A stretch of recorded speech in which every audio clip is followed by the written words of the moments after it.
The next challenge from MasterChef Australia was making a chocolate soufflé. I've decided to follow their recipe and also try a couple from my books to find a winner. Think of it as a soufflé battle. I grabbed some of my favorite chocolate books, one from Larousse and one from Valrhona, and picked 2 basic chocolate soufflé recipes from them. Then, being a nerd, I put all the ingredients and proportions into a spreadsheet to understand the ratios better and see how those differences would show up in the final result. I'm quickly prepping all soufflé molds in advance, brushing them thoroughly with soft butter and coating them with some sugar, and while I work on the soufflé base, they'll just chill in the fridge. The first recipe I'm making is from the show itself. The challenge here is that they didn't give measurements for all the ingredients, so I had to do a bit of guessing. Fundamentally, you'll see that all the recipes follow similar steps. The main difference is in the ingredient ratios. I've recalculated all recipes to be based on 2 eggs and adjusted the other ingredients accordingly.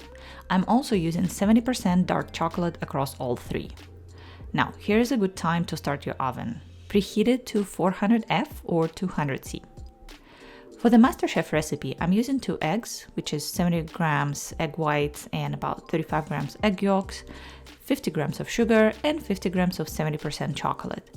They also used candied oranges, so I've grabbed some that I made at home.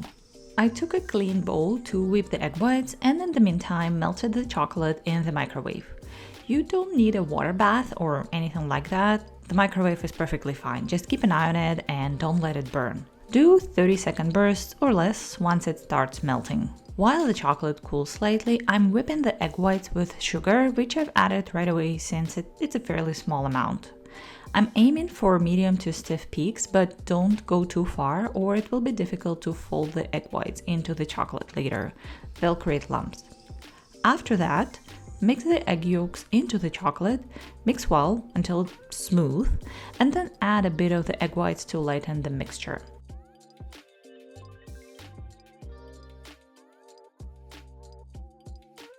Then fold in the rest of the egg whites until there are no more visible white streaks. Just be careful while folding, make sure to not overdo it. I actually tend to underdo it and leave a few bits of egg white in my mix, so try not to do this as well. Now, I take the mold, fill it halfway, add a few pieces of candied orange, and then fill it the rest of the way. I smooth it out with a spatula and I run my finger around the edge to clean it. Supposedly, it helps with the rise. Sending the soufflé into the oven for about 15 minutes.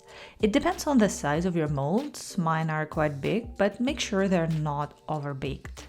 They are supposed to stay moist, not baked all the way through like cake. I'll put the leftover mix into a second mold and keep it in the fridge for now. In the end, I want to see how they all bake after sitting in the fridge for a few hours, so if you want to prepare the mix in advance for your guests.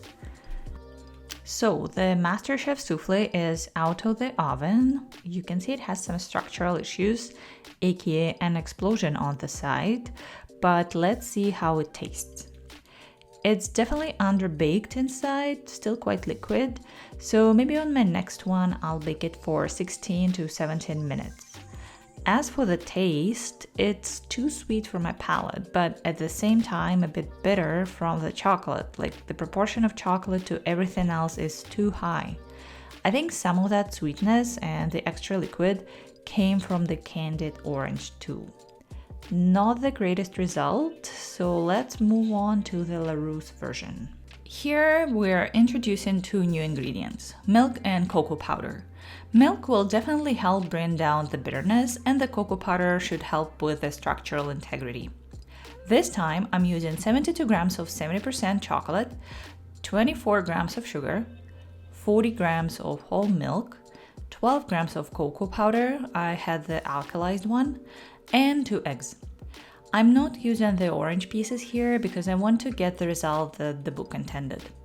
The process is very similar though.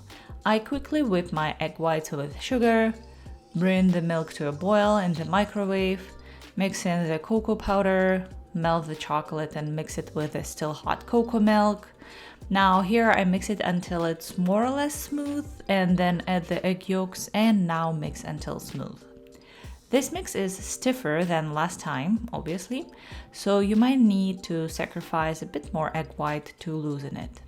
I mix in a bit of the egg whites, then transfer the chocolate mix into the rest of the egg whites, fold until no egg whites are visible, and pour into the molds. Even it out with a spatula, run a finger around the rim, and send it to bake. Same temperature, 400 F or 200 C for 16 minutes this time. And I'm going to keep the leftovers in the fridge again. The result was much better than the first one. You can see significant improvements in the visual part, because the introduction of cocoa powder, reduction of sugar, all that definitely helped with a proper rise, bake, and overall taste. However, I'd say that this version is for chocolate lovers because A, it's less sweet, and B, the bitterness of the chocolate comes through quite prominently. Let's see if we can get even better with a third recipe from Valrhona's head, Frédéric Bau. Now, the difference here is we're introducing heavy cream instead of milk and a bit of cornstarch. Again, I'm taking 2 eggs, 75 grams of 70% chocolate, 50 grams of sugar, 100 grams of heavy cream, 4 grams of cocoa powder, and 4 grams of cornstarch. I'm adding the cornstarch directly into the bowl with the cream because I'm going to bring it all to a boil together. Just make sure you mix it really well to get rid of any lumps. After that, I'm also melting the chocolate and basically making a chocolate ganache by adding the hot cream mix into the chocolate. Do it in 2-3 additions, just mix well after each one until the chocolate is more or less smooth. After that, mix in the egg yolks, and then also I started this whole process using a spatula, but it was taking forever, so I switched to a whisk and emulsified it in no time. Now I'm again whipping the egg whites with sugar. Once they reach medium stiff peaks, I take some and mix it into the chocolate mix, then fold the chocolate and the rest of the egg whites together until there are no more visible egg whites left. Then I pour the souffle base into the molds, send one to bake, and keep the other one in the fridge. Same as before, the temperature is 400 F or 200 C, and I'm baking it for about 16 minutes. Here I guess I overfilled my mold a bit because you can tell the souffle was trying to escape, but it still held its shape more or less. I probably could have lowered the temperature a bit so it had time to form a crust on the side before rising so tall. But comparing it to the second recipe, I can see this one has more liquid components and fewer dry ingredients in the ratios. Anyway, back to the taste. I really like the creamier mouthfeel the cream gave it. I feel like for my palate, the right level of sweetness is somewhere in between this and the previous recipe though. Overall, this was pretty good, on par with the second one. My next experiment was to bake all 3 soufflés together. Here you can clearly see the second one had the most chocolate just based on its color. So I took all the molds that were hanging out in the fridge and sent them to the oven for the same amount of time. Again, the second recipe won on looks. The third one, as before, didn't keep its shape and needed more time in the oven, and the first one we can't really judge because the mold wasn't full. Texture-wise, the first one did much better this time since the mold was, again, not full, but it was still very sweet. I kept going back and forth between the second and third recipes and I couldn't decide on a winner. So I decided to think about it and create my own version. So the last recipe in this video is my experimental soufflé based on my own proportions. It's not perfected by any means, I'm just making it in front of you for the first time. I've combined the things I liked about all 3 recipes that I tried and made my own. Again, I put it in the spreadsheet to see the ratios and compared it to the other 3. The first change is I'm using less dark chocolate, 55%, and I'm using 80 grams. I need to keep in mind that this will reduce bitterness and increase sweetness, so I need to adjust everything else accordingly. Then I'm taking 2 eggs, as before, and 30 grams of sugar. It's in between recipes number 2 and 3, closer to the second one. Then I take 60 grams of heavy cream. I really like the creamy texture it gave, but since my chocolate is less dark now, I'm reducing the amount of cream. And lastly, I take 16 grams of cocoa powder, increased again to compensate for the lower cocoa content in the chocolate. I'm following the same process as before to make it. Bringing the cream to a boil, melting the chocolate into it, making a ganache by emulsifying everything together, sifting in the cocoa powder and mixing again.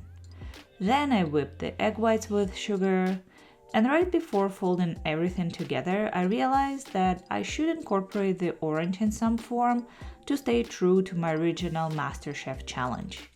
I didn't want to add the candied oranges since they didn't work well with the texture, so I added some orange zest instead.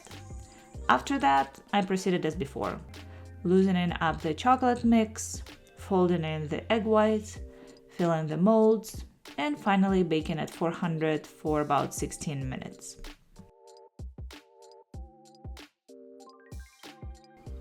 The result was pretty good, just ignore the piece of egg white I didn't mix in properly on the right souffle.